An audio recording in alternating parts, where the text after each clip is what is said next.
独学じゃ無理なのか。こうか。難しすぎるな。でも新たな要塞のステージに進むためにはなんとか粘らねば。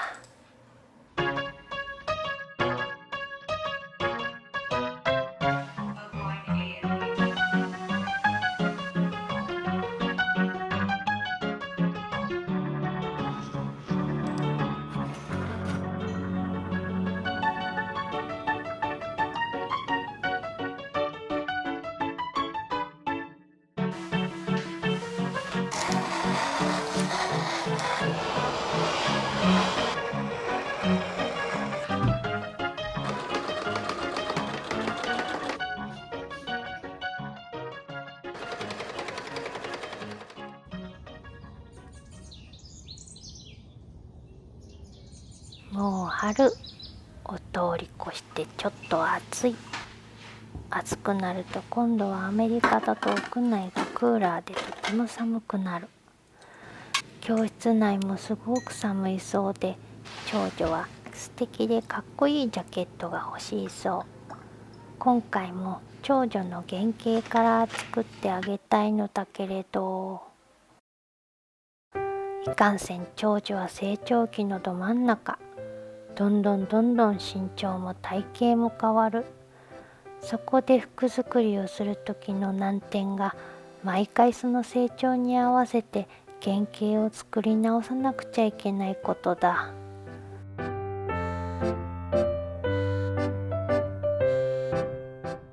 原型を毎回作り直すのって結構大変。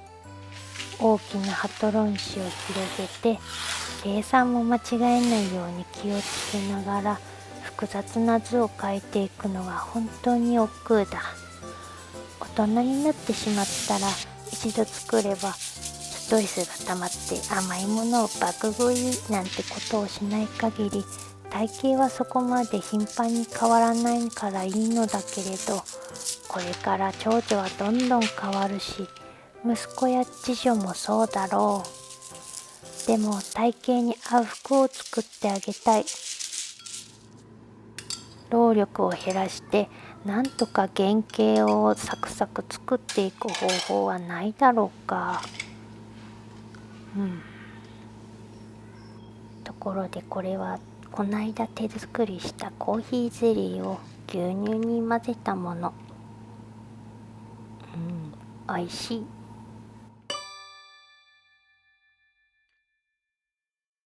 労力を減らして原型を作り変えていく方法をいろいろ調べたり考えたりした結果、デジタルで型紙を作れる洋裁 CAD ソフトが気になり始めた。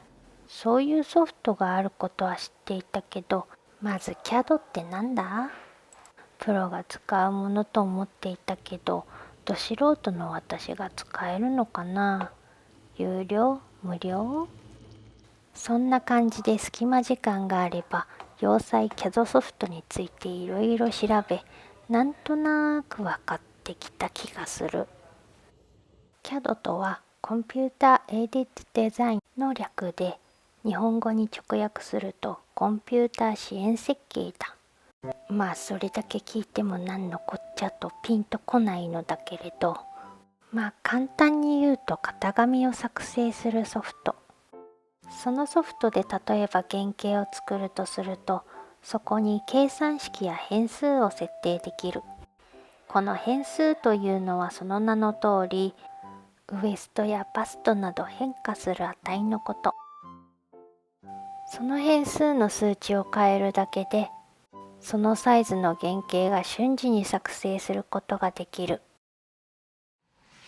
このソフトが使いこなせるようになれば、私にとってとても便利なものだ。早速無料の Seamly2D という洋裁 CAD ソフトを発見。インストールして早速どんなものか触ってみようかな。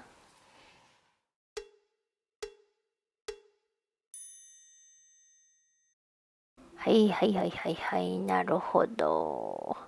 この Seamly2D は基本的に日本語には対応してないんですね。そうですか。日本語での使い方を紹介してるサイトはほぼないね。頑張って英語で説明してる人の動画を見て勉強だ。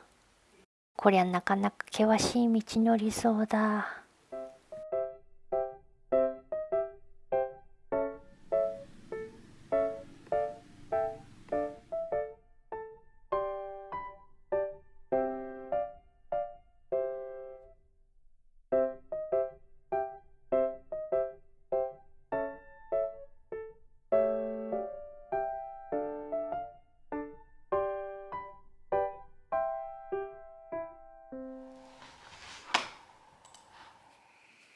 海外の方の How to 動画を見たり AI に質問したりしてなんとか進めてるのだけれど、一番の難点は英語でも How to 動画自体が少なくって、かつこの最新のバージョンではない古いバージョンを使用して説明しているから、完全に自分で触って理解していかなきゃいけないことだ。AI もそもそものソースが少ないから答えることができない。誰にも聞けないって大変だ。でもここで原型を作成できてしまえば、娘の体型表のサイズを変更するだけで瞬時に原型がその体型に合わせて変更される。私の値に変えれば私のもできる。そうやって式や設定を作っていくのが本当に頭を使って大変なのだけれどね。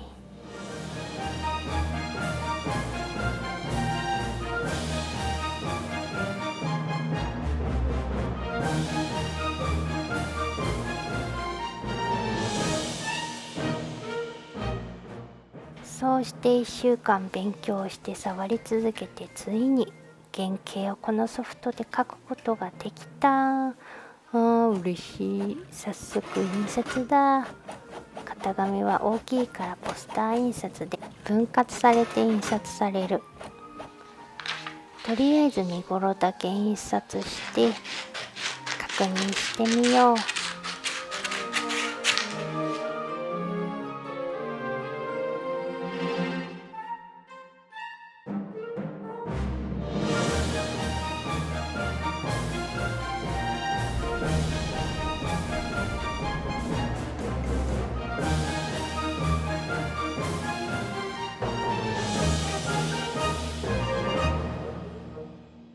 よーし、なんとか原型はできたから、今度はジャケットの型紙を作ろう。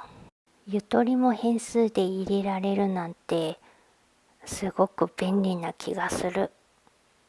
垂直も水平も正確に描けるのもとってもいいところだ。もしこのジャケットが素敵で私も気に入ったら、私のサイズにもすぐ変更できるんだもんね。便利だね。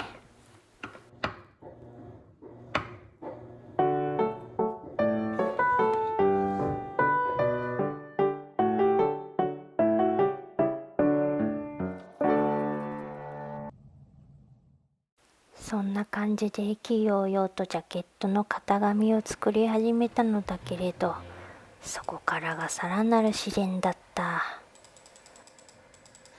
ダーツの移動をどういう手順でやるか1日かけて悪戦苦闘して、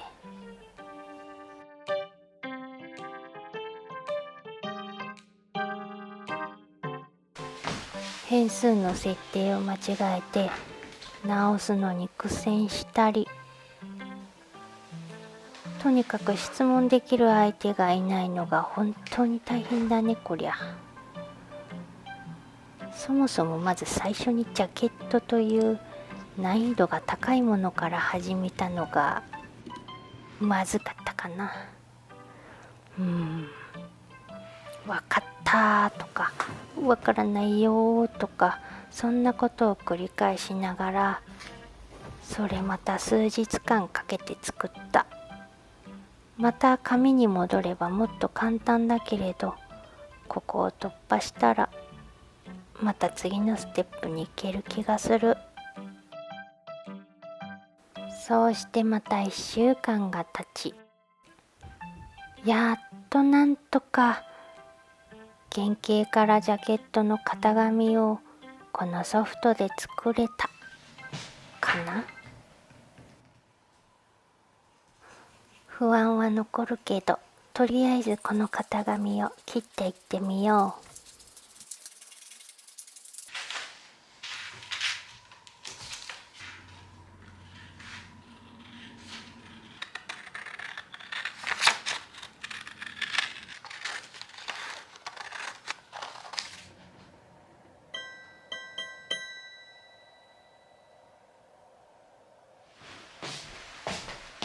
やっとここまで来た。長い道のりだった。問題はちゃんと本当に服になるかだ。不安はあるけど、とにかく生地を裁断していこう。この生地は先日私のタックスカートを縫った20番手のチノ、しっかりめの生地だ。長女はちょっとイギリスっぽいロンドンガールな感じが好みのよう。私も好きだ。この生地はぴったりだね。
いよいよ縫っていこう。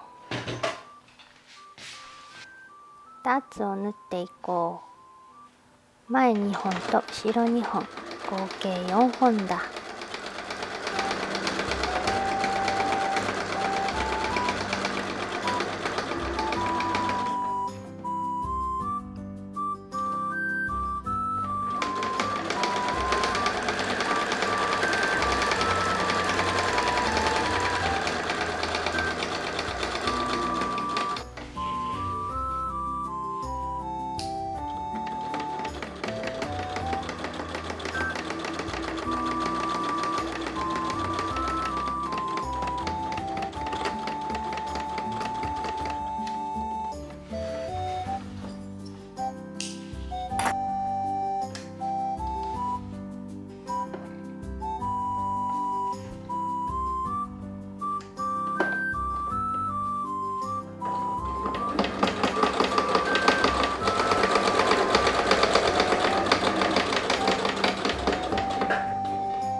ポケットを作ろう。裏と表を中表に合わせ、返し口を残してぐるりと縫おう。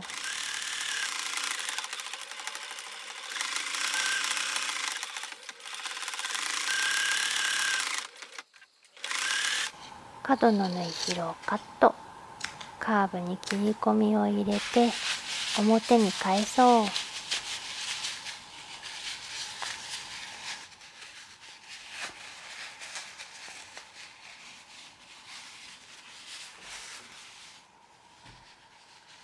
前身ごろにポケットをつけていこう。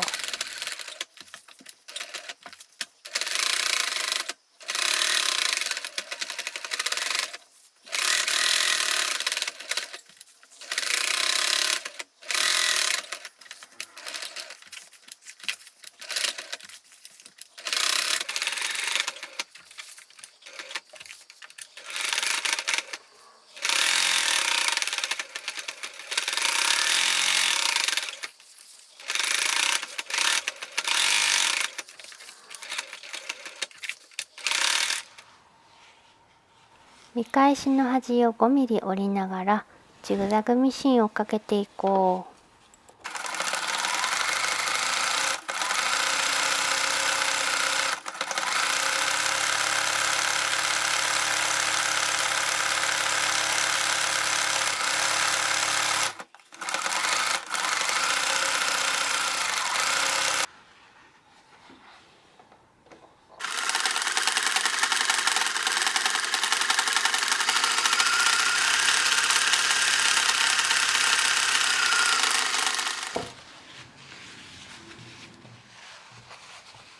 肩を縫おう。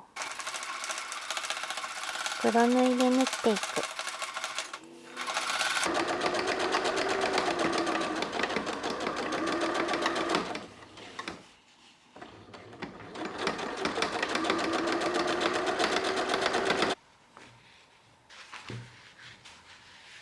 前見返しと後ろ見返しの肩を縫おう。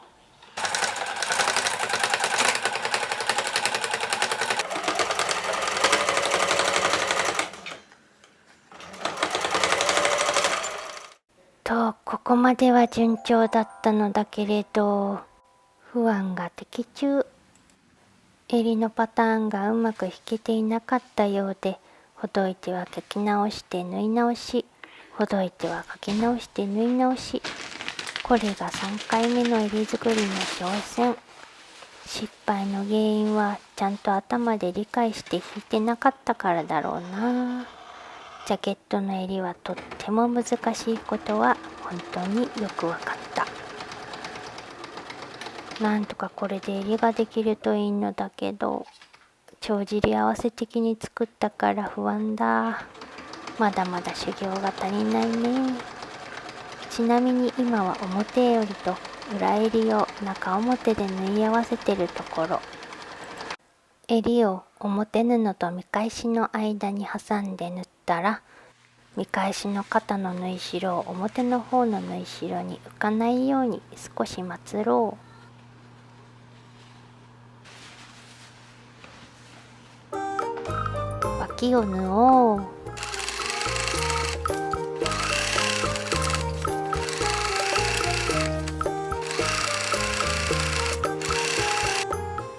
前端から襟の外回りの端にステッチを入れていこう。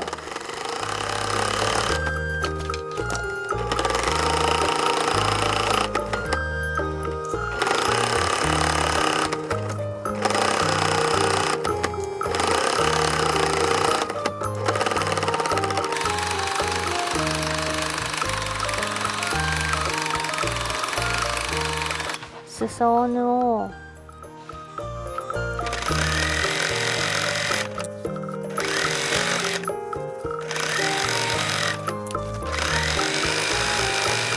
袖下を縫い合わせよう。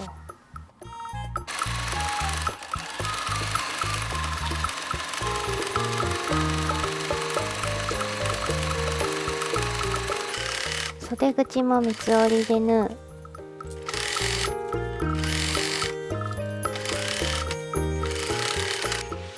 袖を立体的にするために袖山にギャザーミシンをかけよう。糸を引っ張って立体的にする。